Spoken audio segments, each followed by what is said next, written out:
Welcome to Sleepover Cinema, where we analyze the films that created the collective unconscious of those who totally thought that denim vests and wedge heels were a serve in 2010. I'm Hannah Leach. And I'm Audrey Leach. We are the sister filmmaking duo also known as toopinkpictures, and we haven't stopped thinking about these movies since we first saw them. We're going to explore the good, the bad, and the nonsensical of the movies that first inspired our love for film in an attempt to answer the question, are these movies actually good? And at the end of the day, do we really care if they are? Today, we are talking about 2010's Easy A. Let me just begin by saying that there are two sides to every story, and this is my side, the right one. I used to be anonymous, and nothing, a non-entity. Olive, that's your name, right? Yeah, we've had 9 classes together since kindergarten. So here it is, part 1. Do you want to go out with me? Brandon, just a couple hours ago, you told me you were gay. You said I should pretend to be straight. I didn't mean with me. I am tormented every day at school. Just one good imaginary fling. Which brings us to part 2. Was that Olive with Brandon? No, grunt and make it convincing. Oh! Stop! Oh, my goodness! Stop! You ready for the grand finale? Yeah, what? Oh! Yeah! Thank you. What's that? I always thought that pretending to lose my virginity would be a little more special. Judy Blume should have prepared me for that. Brandon told me what you did for him. No, he told me the truth. I was just hoping that maybe you could do the same for me.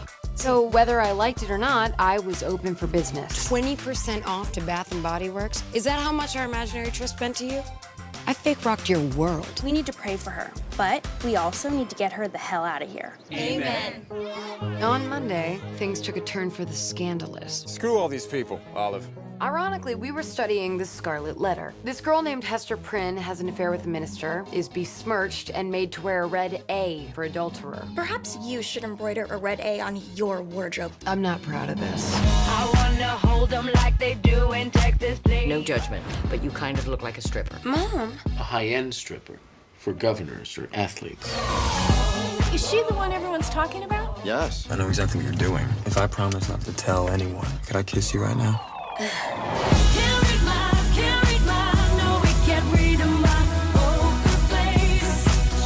I had a similar situation when I was your age. I had a horrible reputation. Why? Because I slept with a whole bunch of people, mostly guys. Mom! And not only are we talking about Easy A on this week's episode, but we are doing a long-awaited collab between us and the podcast Movies That Raised Us. I am sure that there's a good portion of you guys that already listen to Movies That Raised Us because their show is literally the exact same thing as ours. Like, their format's a little different, but Yeah. not only do they review the same movies, they often do them at the same time. Yes. There's two girl co-hosts, and they also went to NYU. Here are the facts. Easy A was released in the United States on September 17th, 2010, which was the beginning of my sophomore year of high school, for those who care. This movie was directed by Will Gluck, who is also known as like a writer, producer, like do-it-all type of guy. As a director, he is known primarily for Easy A, Fired Up, and the 2014 Annie, a classic. And he's done a lot of TV. He's directed Grosse Pointe. Well, he's like done, maybe not just directed, but also like produced and written on Grosse Pointe, The Michael J. Fox Show, Woke, The McCarthys, Moonbeam City, Sneakerheads. He's done a lot of TV. He's like primarily a TV person. This movie was produced by 2 people, and like one of them was Will Gluck, so same guy. And the other person was named Zanny Devine. I'm going to go with that pronunciation.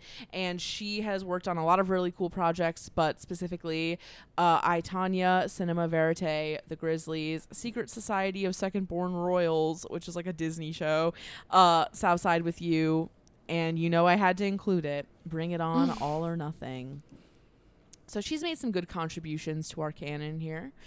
The screenplay for Easy A was written by Bert V. Royal, who is listed on IMDb as the screenwriter for the screenplay of 13 the Musical, the movie, which I guess is going to happen.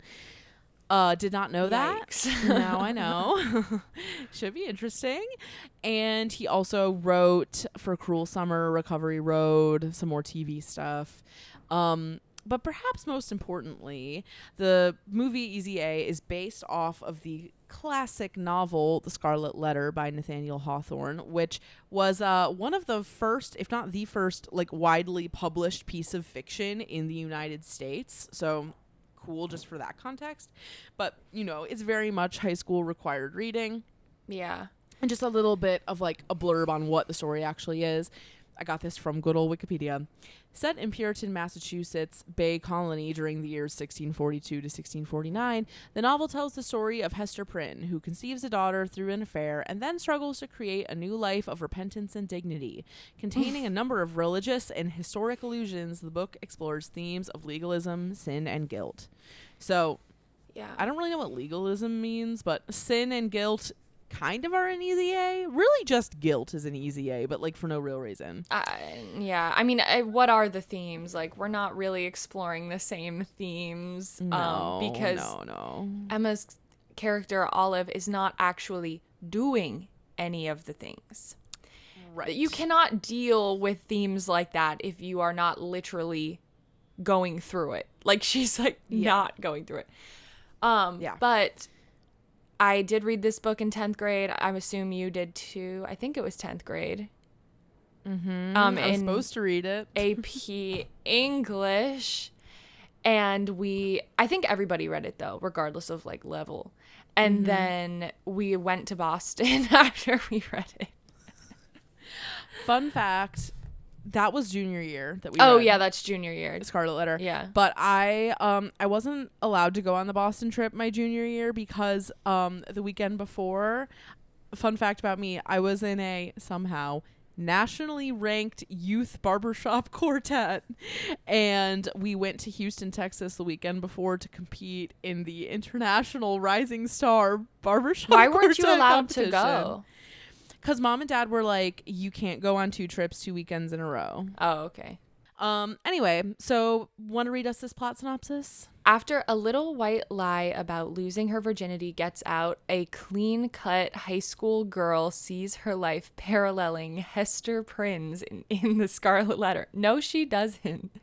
Which she is currently studying in school until she decides to use the rumor mill to advance her social and financial standing. That's not a good summary. Yeah, it doesn't act... Well, I guess it kind of parallels The Scarlet Letter, but whatever. These taglines, though. We've got 3 taglines. The first one is a comedy about a good girl, a small favor, and a big rumor. The second one is the rumor-filled, totally false account of how I ruined my flawless reputation. That's like a direct quote from the movie. Yeah. And then the third one is let's not and say we did.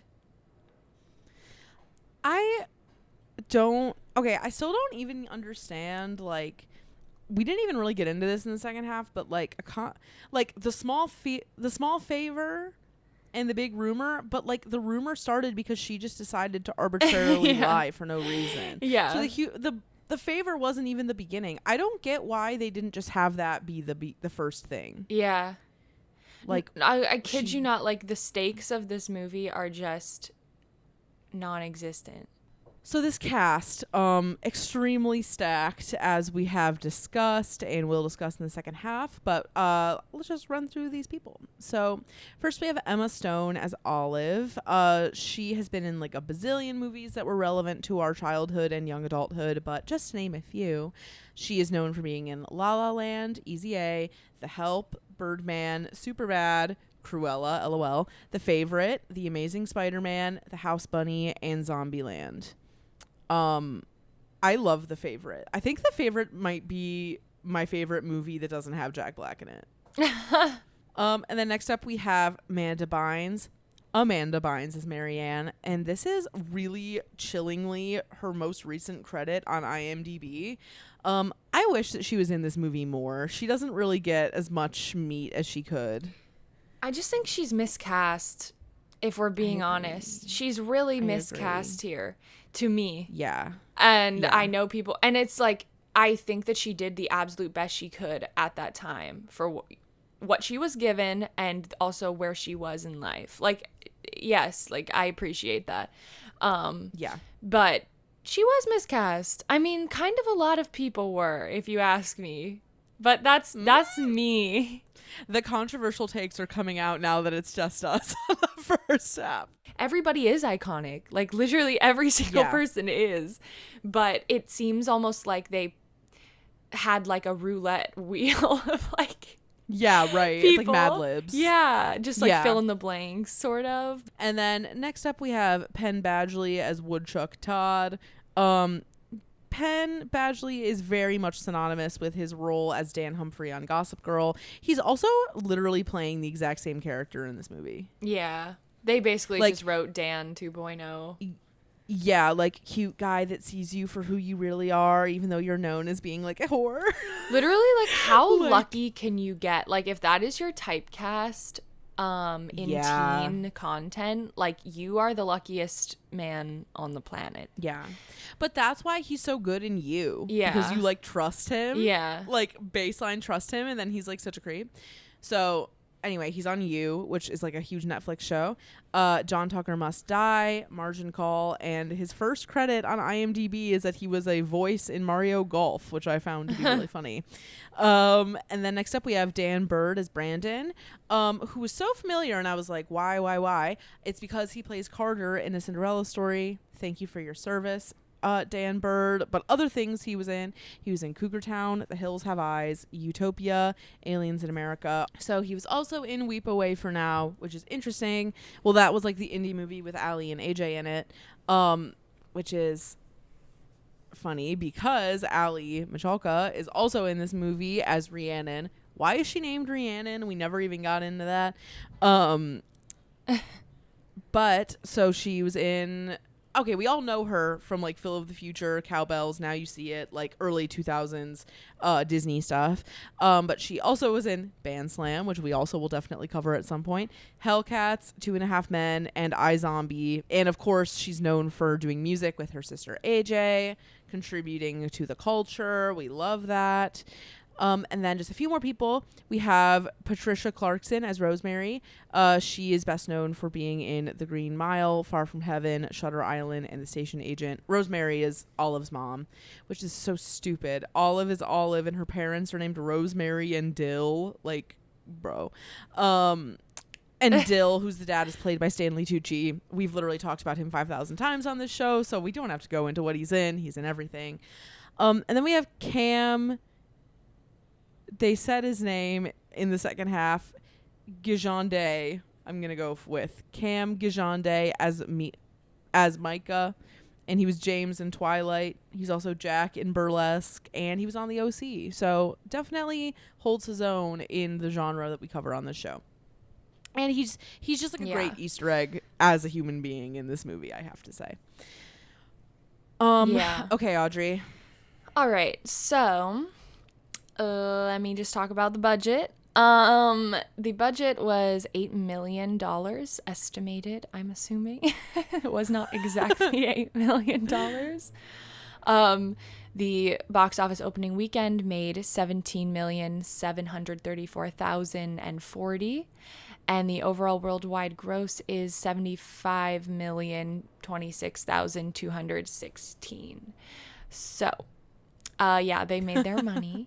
They made their money back. There's an 85% critic score on Rotten Tomatoes, and the critic consensus is it owes a huge debt to older and better teen comedies, but Easy A proves a smart, witty showcase for its irresistibly charming star Emma Stone.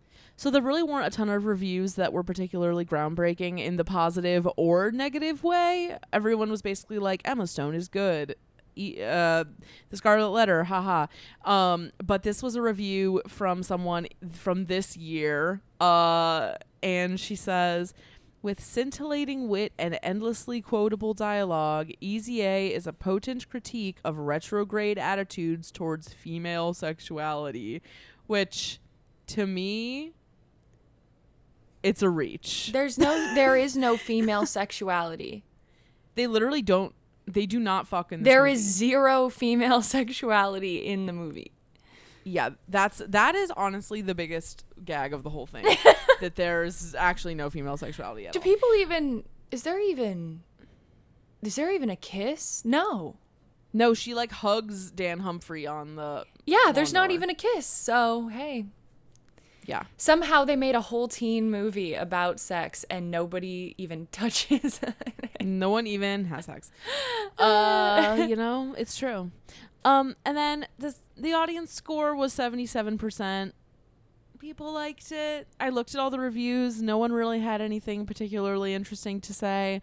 But we have a lot to say in the second half. Okay, so in 2010, this was my sophomore to it was second half of freshman year and first half of sophomore year for me.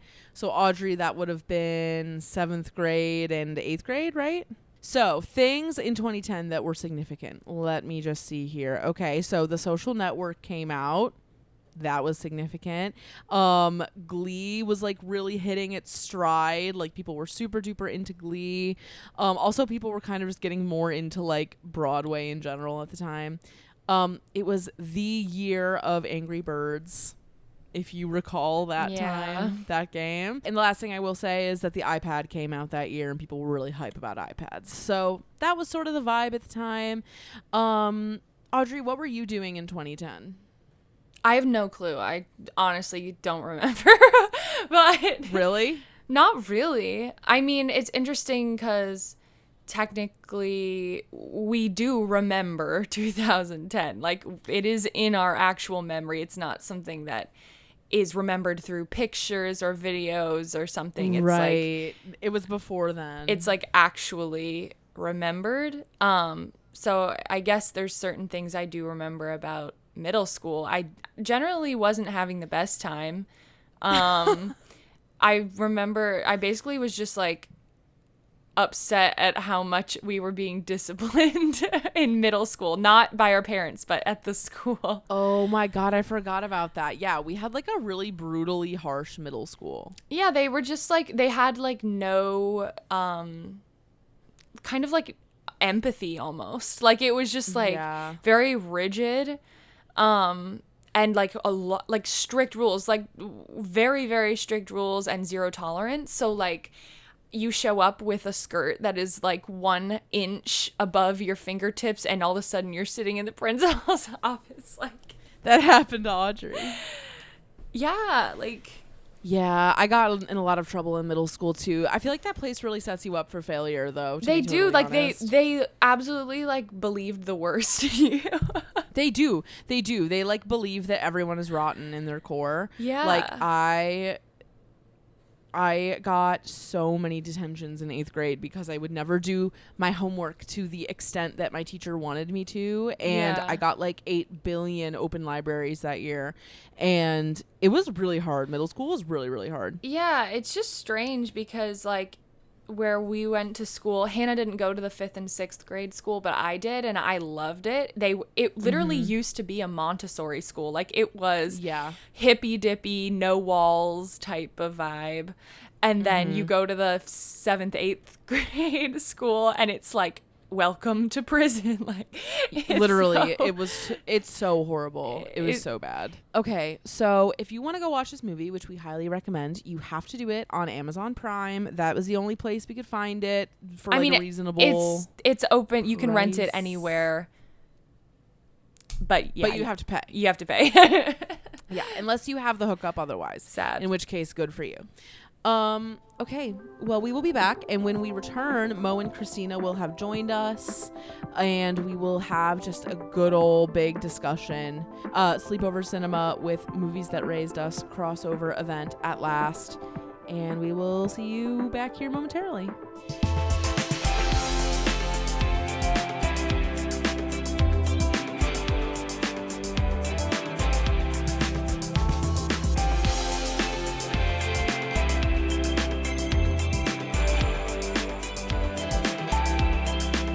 Okay, everyone, we we are back for the second half of our episode, and our guests have joined us. We have Mo and Christina here from Movies That Raised Us. Hi, welcome. Hello. Hey.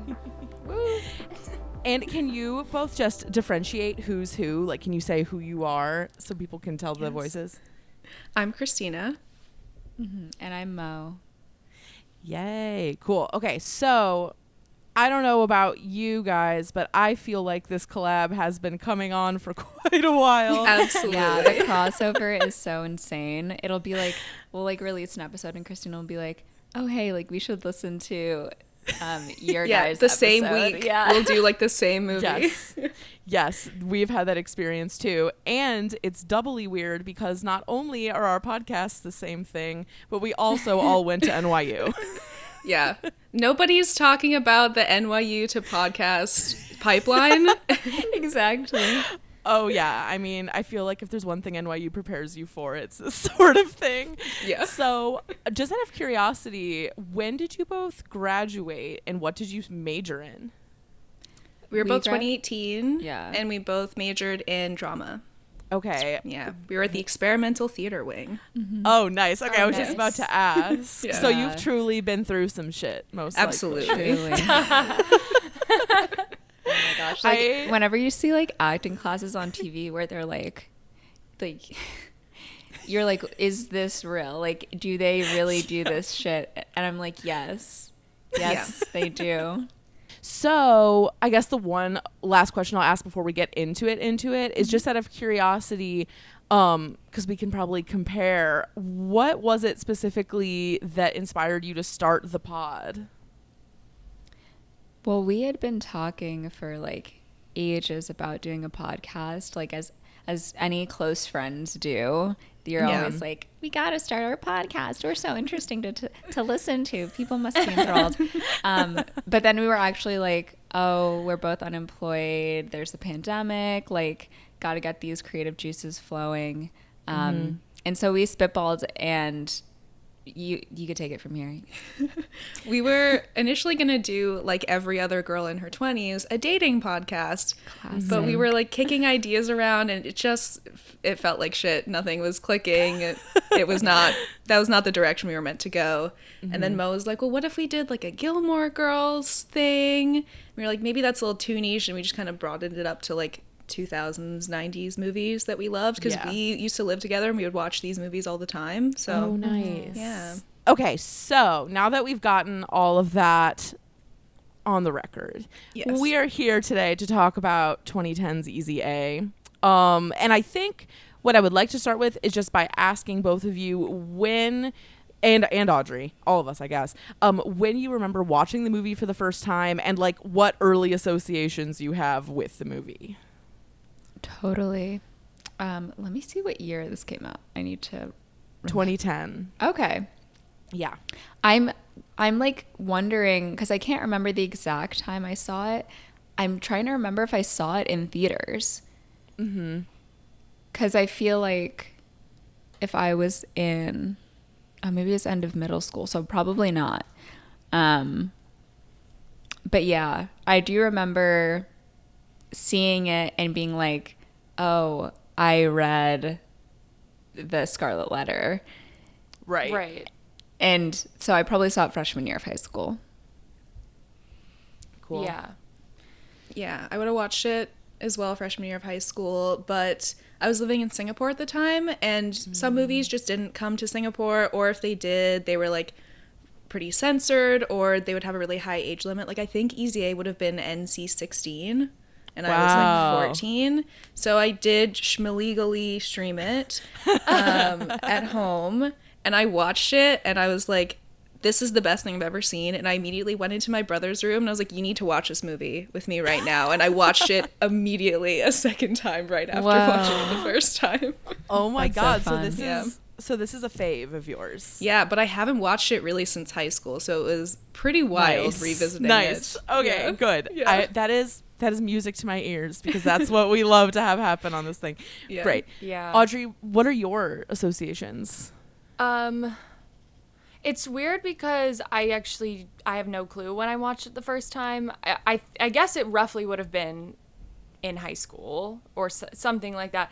I think I might have watched it after I was really into Gossip Girl because of Penn Badgley. Yes.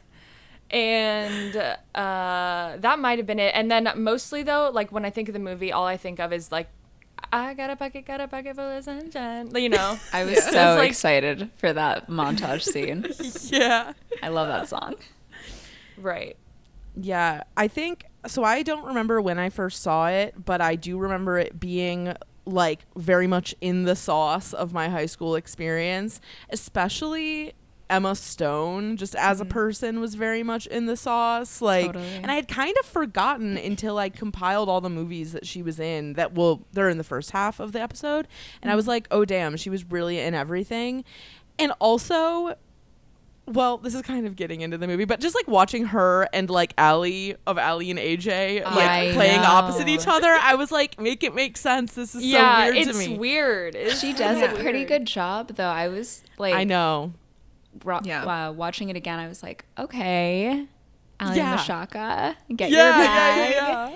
I thought the movie was insanely well cast. Like, I loved. Yes. I'm also just a huge Amanda Bynes fan, and I think this is like the last movie she did. Yeah. It is. So seeing her on screen was like incredible. She's so funny. Her comedic timing is always impeccable. And then like I loved Emma Stone's or Olive's parents, like Stanley Tucci and oh my gosh. I forget her name, but she's also very famous. The mom character. Yeah. And they were great. They were like the perfect parents to put in this movie. Yeah.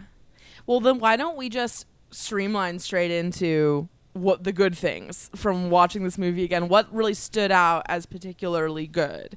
I'll go first since I'm talking. Yeah, totally. I'll allow myself to go first. Okay. So, okay. I don't have a ton of like nostalgic love for this movie, so I'm going to be kind of going in on it. Just a warning. But I really loved, well, you know, like gayness is such a big part of this movie. Like it is and it isn't at the same time. Yeah. But and like some of the writing around it I like didn't love, but then some of it I really loved, particularly when Olive describes her friend as having said that he like just identified as a Kinsey 6 gay. Kinsey like 6 that gay, was really yeah. funny. I was like, okay, that was great. And then also Stanley Tucci being like, I was gay once for a while. We all did it. It was okay. Like, especially because it's him and that's like the ongoing joke of his career, basically. Yeah. Mm-hmm. I just thought that was tasty.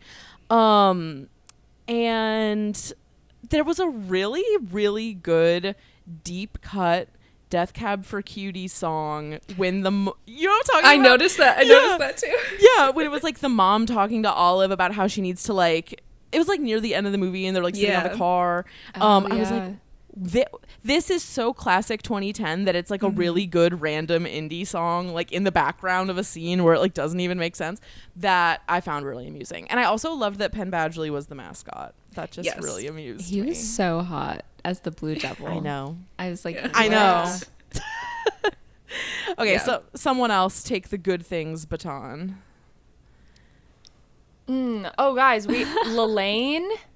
Yeah. Oh, Lelaine. the Lelaine Yeah. cameo. I was floored. Like I was actually floored right there. I was like, Okay. why does she not have a more real part here? I don't know, but I love to see her. When I saw her, I was like, why does she look so familiar? I literally couldn't place her until right now. no way. But now I know. Yeah. Yeah. Yeah. I feel like she's And- also uncredited. I don't think she's even. Yeah, saw no, her I didn't on see IMDb. Like Yeah. when I was looking at when the movie started playing, I was like, wait, where the fuck is Lelaine in this? And then when she came at the end, I was like, oh my God. Yeah. I like the whole like premise in general. It's like, oh, I agreed to do this favor for my friend and it spiraled out of control. I'm like, cool, let's go with that. And then I Right. also just love the characters that they made. Like, I love Amanda Bynes' character. I thought it was so funny.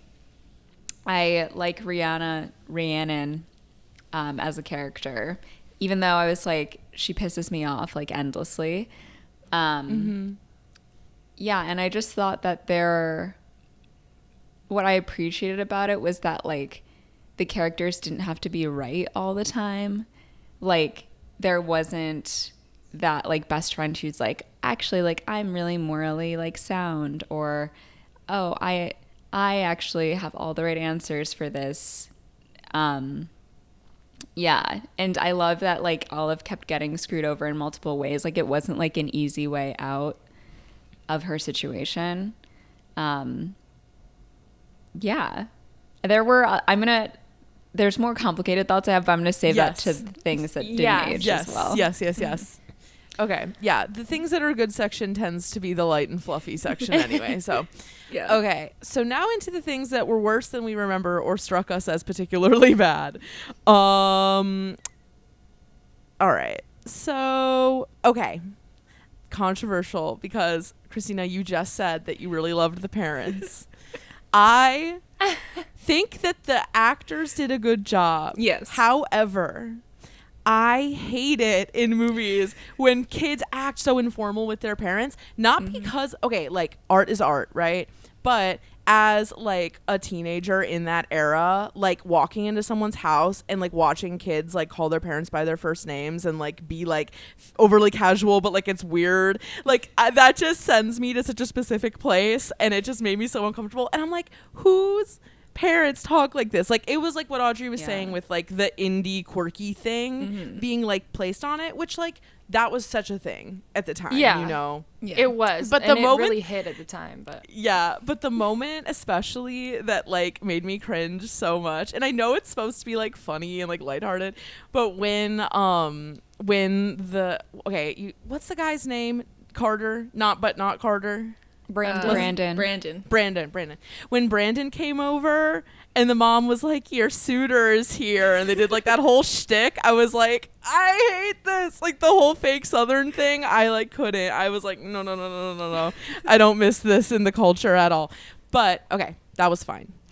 I got over that. And then, of course, in 2010, like, there were some exceptions, but the looks are not it for me. Yeah. No. Certainly. It was a rough time in fashion. I will agree. Yes, like the long tank tops with the vests. Yeah. Like, damn. Or like a little bell bottom high heel. Yes.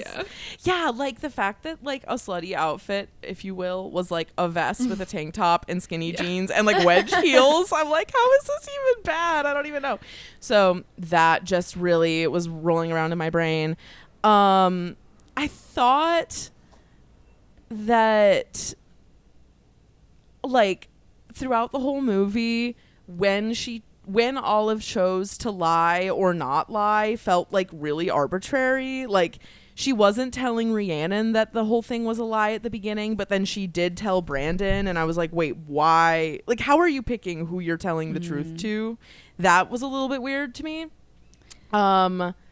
I have, like, a whole list of things. I felt like, just in regards to that, like, her relationship with Rhiannon still confuses me.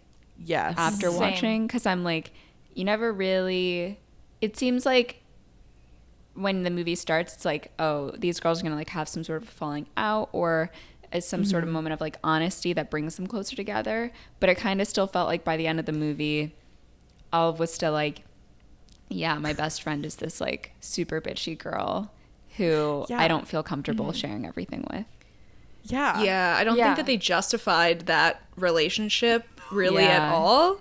I was like, I don't understand why they're friends other than, like, they live in the same town or they grew up together. But give us, like, a couple more moments of, like, their actual friendship so that I can buy it. Yes. Yeah. Exactly. I had the same thought 100% too.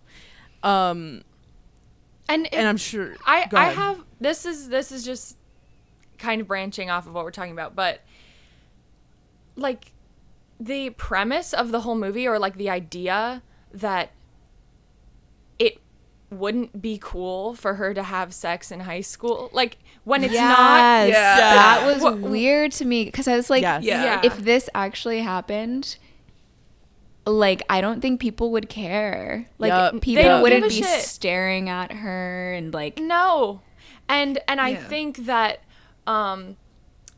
had it been set in a really, really religious town, a really, really, really religious school, then yes, this is scandalous. But if you've got a group of like Amanda Bynes and 7 like weird people who care, I don't think that is in California.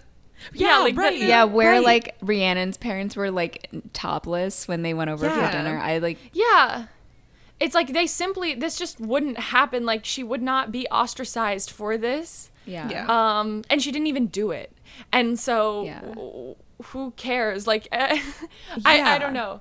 But I think had the tone of the movie been different or the setting, like there were moments where it was so campy that I was like, okay, you know, almost in like the way of like Saved or something. Like it is kind of, it had moments of that, but it didn't like completely dive into that, which makes sense because it's very mainstream. It's like a huge budget movie. It was very interesting watching it now that I'm older than Olive, because I'd always watched it being younger.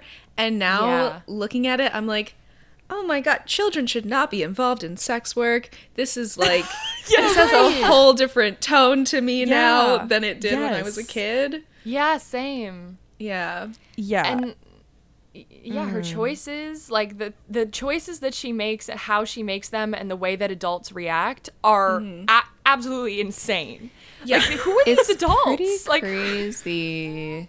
Yeah, it's like her parents are like, hey, no shade, like you're dressing a little wild. Are you okay? And she's like, oh yeah, everything's under control. I'm 17.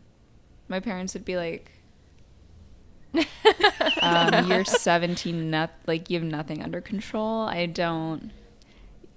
not sure about that. Yes. What was I fucking gonna say? They trust her too much. Yes, they absolutely do. It's hard because I like the parents, but it doesn't all connect. They're bad parents. They're bad parents is the issue. They're funny to watch, but they are not good parents. I mean, yeah, it is. I agree to an extent because it is like a fictional movie and they obviously like don't enforce any rules upon her.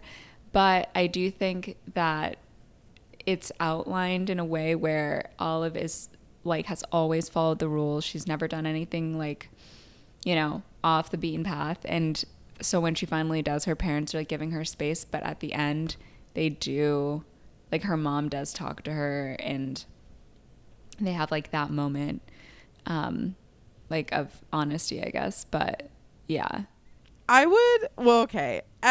Christina said earlier, the proximity of children and sex work is a lot. It's a lot.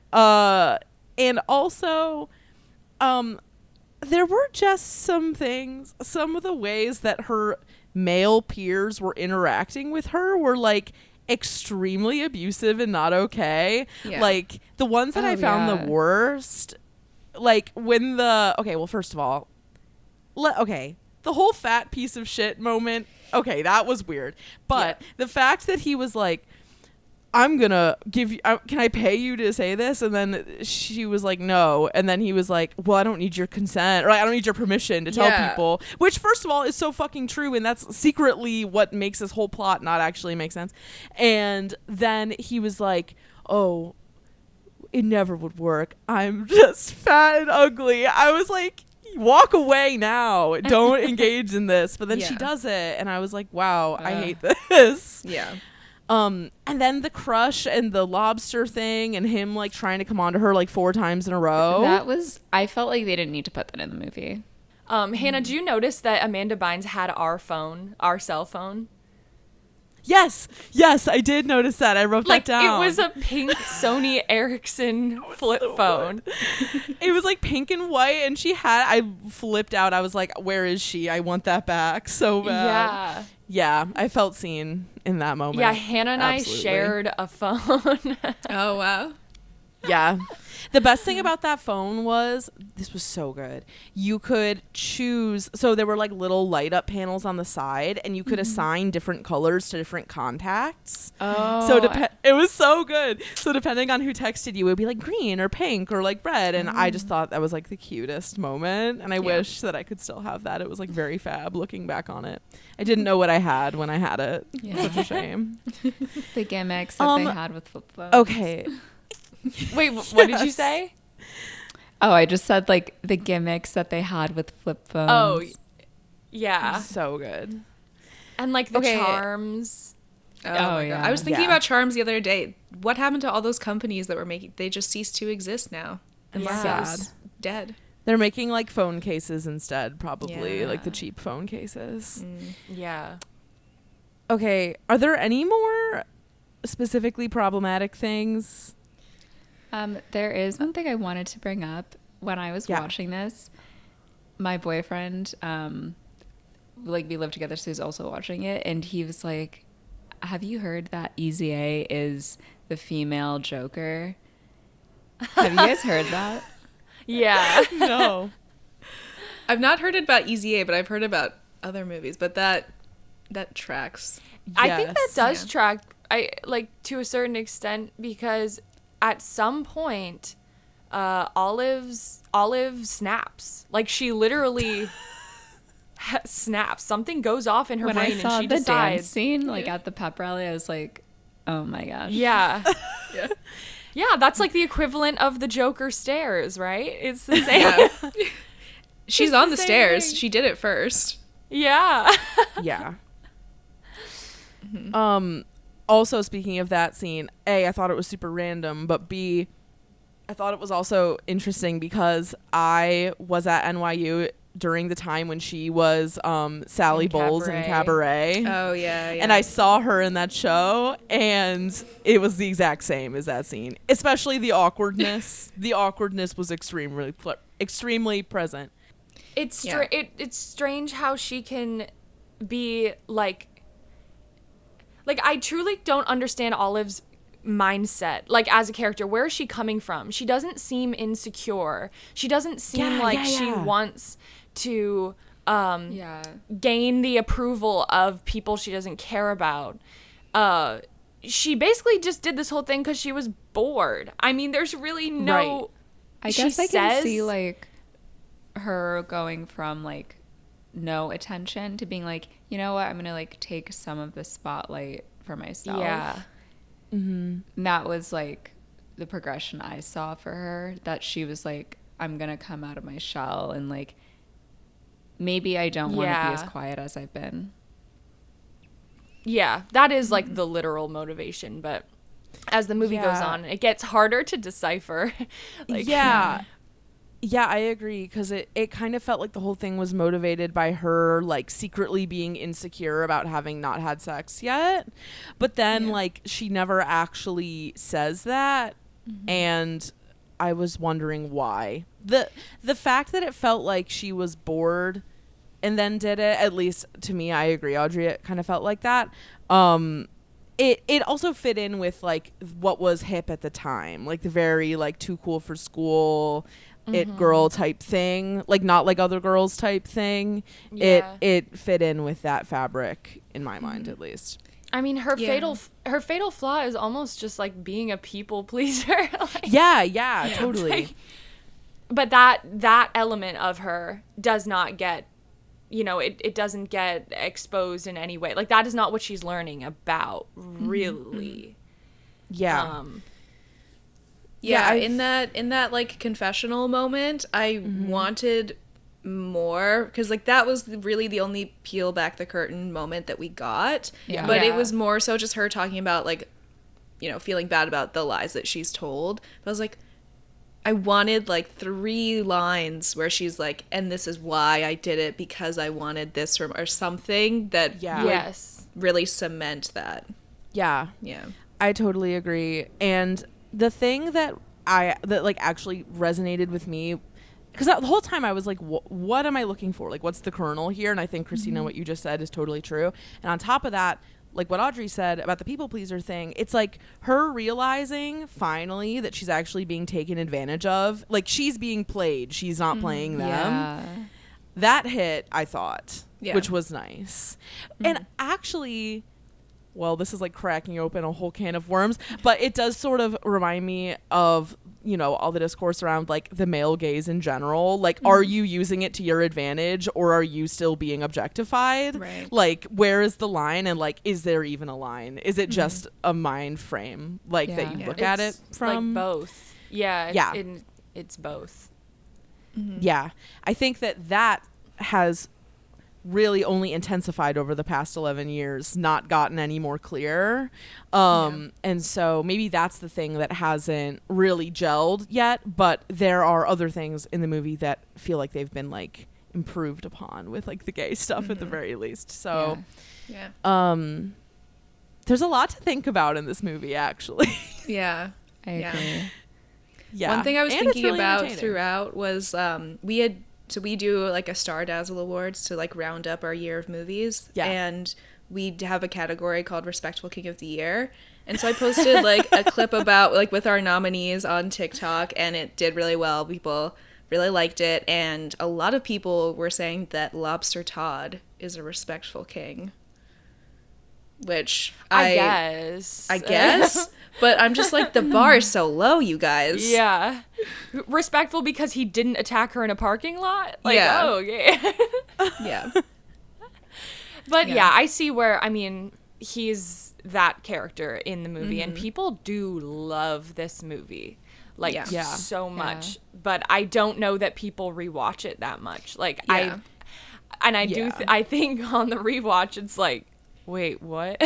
Yeah. What did they do? Definitely. And the idea of Amanda Bynes' character is also just very bizarre. Like, it's pretty crazy. It's like not something you really come across. Like, she's preppy, she's pretty, she's religious, but she's unhinged, but and I think Amanda herself was bringing a lot of that energy to it. I think she made some fun choices, but like the character on paper, you would not cast Amanda Bynes as that character. So it's unusual. And there was like a few moments of that where I was just like, also, we didn't even talk about Lisa Kudrow, like just That's insane. Lisa Kudrow and James from Twilight dating. Gigande. Yes, Gigande. We had to look up how to pronounce it for our burlesque episode because we did. Oh, not nice. know. Yeah. When I was compiling like the stuff about the casting, I was like, damn, this guy's in burlesque and Twilight. Like, what a career, honestly. Yeah. Oh shit, I was gonna say something. Lisa Kudrow? Lisa Kudrow was before Lisa Kudrow. It doesn't matter. Oh, like about Amanda Bynes. Oh, yeah. Thank you. I kind of feel like, because we just did Saved pretty recently, and that whole movie is about like making fun of that type of character, and I sort of feel like this movie was one of, at least in my mind, and like I very well could be wrong, but like one of the last movies like for young people that was like kind of dunking on religion sort of randomly. Like, I feel like dunking on Christianity was such like an early 2000s thing because of like 9/11 and like, you know, all the evangelical people being all riled up and George Bush and etc. Not saying it's not like that now, because it still is. Totally but, is, yeah. But I feel like culture that we consume doesn't really like comment on religion all that often these days, whereas stuff for people our age 15 years ago did a lot. And so I thought it was interesting that this was kind of like the latest examples I could think of where that even came up. Yeah, I mean, they're not really making statements. Like, it's there, but it's not like thematically important. No, it's kind and of they're just also It felt more like a slice of what's happening in this town, as opposed to like, now here's like an evolution of something that's like changing. Yeah, we were talking yesterday about, while we were recording our Mean Girls episode, and we were talking about how each decade kind of has like an iconic teen movie For like the 80s, it's like Heathers, and for the 90s, it's Clueless, and the 2000s, it's Mean Girls, and then for the 2010s, like I guess it's this, because I can't really think of anything else that was really quite as popular. But even this doesn't live up to like Mean Girls, Clueless, Heathers in like the zeitgeist. Yeah. Definitely not. That's sad. It's because like tonally, like that this type of movie progressed, it evolved and turned into something else. I guess what would be like, I feel like the same audience was hit by like Lady Bird. Like it evolved into something else. You know? Yeah, it became it's more like artful. Another one that's more similar though than Lady Bird would be like Edge of 17 or like Booksmart, I guess. Yeah, I guess Booksmart. Yeah. That's love that what movie. I need to rewatch that. I was like obsessed with that movie when it came out. Well, I still like it, but I like watched it in theaters maybe 3 or 4 times. Yeah, I've seen it once. I gotta watch it again. Okay, so end of the day, all of these things in mind, do we think that this movie holds up today, and is it still worth watching? / would you encourage a 14-year-old of today to watch it? I can't say that I would encourage a 14-year-old to watch it. I would encourage like my peers to watch it again. I'd watch it again. I think it's like a funny movie. It's not to be taken seriously though. I wouldn't. This isn't like a movie that raised me. This is a movie that like made me laugh. Yeah.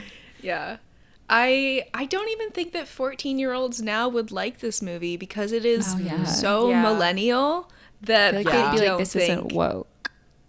Yeah, they would not like it. So I don't even think they would want to. But yeah, I would ask my peers who either hadn't seen it growing up to watch it or who had to take another gander at it because it is pretty wild. That being said, I did.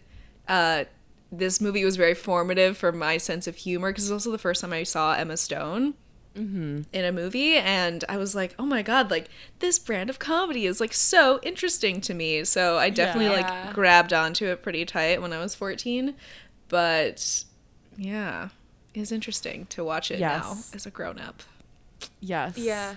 But I must say, and I'm sure you guys have seen this on TikTok at some point, there's like a bizarre group of, I'm guessing current teens, who like have nostalgia or like wish they could like experience the 2010s or something. The people who are like, oh, I wish I was a teen in 2014. I'm like, oh, I lived it.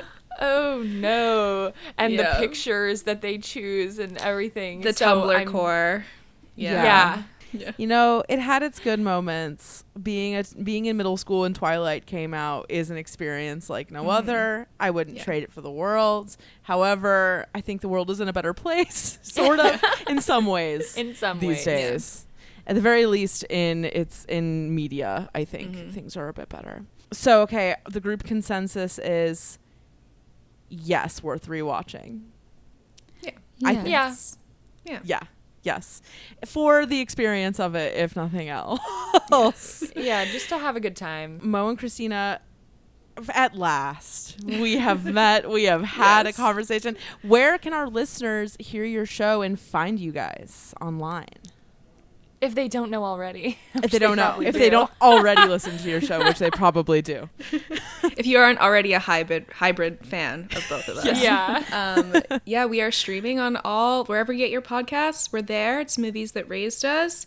You can find us on Instagram at Movies That Raised Us. You can find us on Twitter at MTRU_pod. You can find us on TikTok at Movies That Raised Us Pod. You can also send us a good old-fashioned email at moviesthatraisedus@gmail.com. Yeah. Well, this has been the crossover event of our lifetimes thus far. Such a pleasure. Yeah. Thank you for joining us. And I'm sure we will meet again in the pod world. Stay tuned for November, folks. Yes. Something fun coming. And to those listening in your homes, thank you for being with us as always. And we'll be back next week with another episode, as always. Bye. Bye. You can find more from us at evergreenpodcast.com/sleepover-cinema and keep up with our latest creative projects at toopinkpictures.com. If you want to watch our show as well as listen, we're on YouTube too. Search Sleepover Cinema or go to the link tree in our Instagram bio. We're on Instagram and Twitter at toopinkpictures and would love to hear from you there. We're also on TikTok at Sleepover Cinema, and that's really where the party is at.